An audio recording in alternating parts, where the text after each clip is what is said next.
Members of the Wisconsin-led GOP Senate are attempting to subvert democracy by trying to remove a new liberal member of the state Supreme Court before she's even heard a case.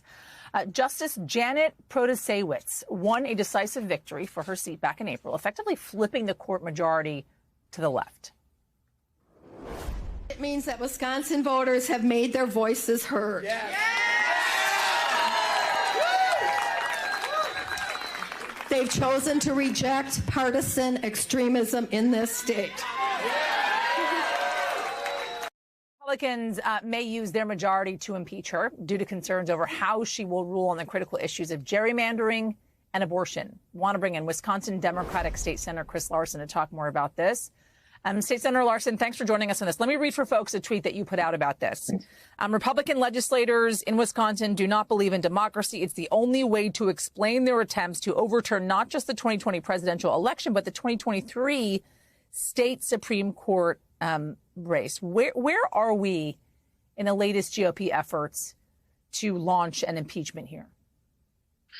Well, right now, there's a trial balloon that continues to grow higher and higher in the state of Wisconsin, put out by Republican leader of the Assembly, Robin Vos. Now, to be clear, they have taken just about every step that they can to try and usurp Democratic control in the state, small d Democratic control, ever since they took power after the 2010 shellacking.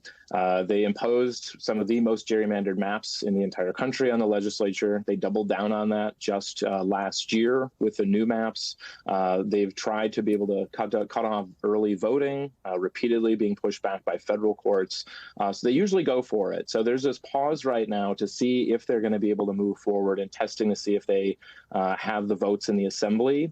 It's a little tricky because they do have these fake almost supermajorities in the assembly, a supermajority in the Senate because of the rigged maps. But even Judge Janet, under these rigged maps, was able to win 12 of the assembly seats that they hold and 6 of the Senate seats. So it's a question of them looking over their shoulder that they're realizing even the gerrymanders that they made might not be able to help them try to get past overturning a rightfully won election.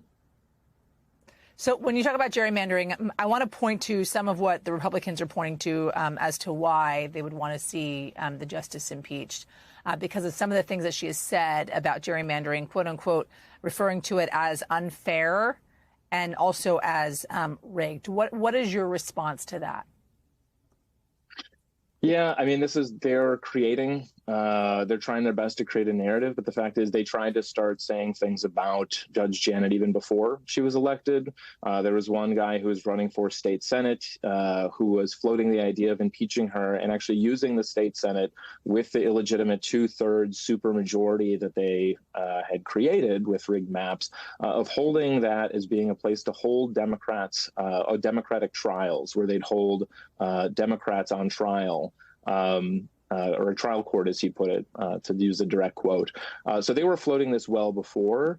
And to be clear, there was a legal analysis that was done out of UW-Madison that just came out today by Professor Robert Yamlin, where he said there is no case in U.S. history where a judge running for office was impeached over campaign activities, much less something that they said on the campaign trail. So this is something that's completely manufactured and frankly would set up a constitutional crisis, not just in Wisconsin, but in other states where they're using the courts to try and wield illegitimate power.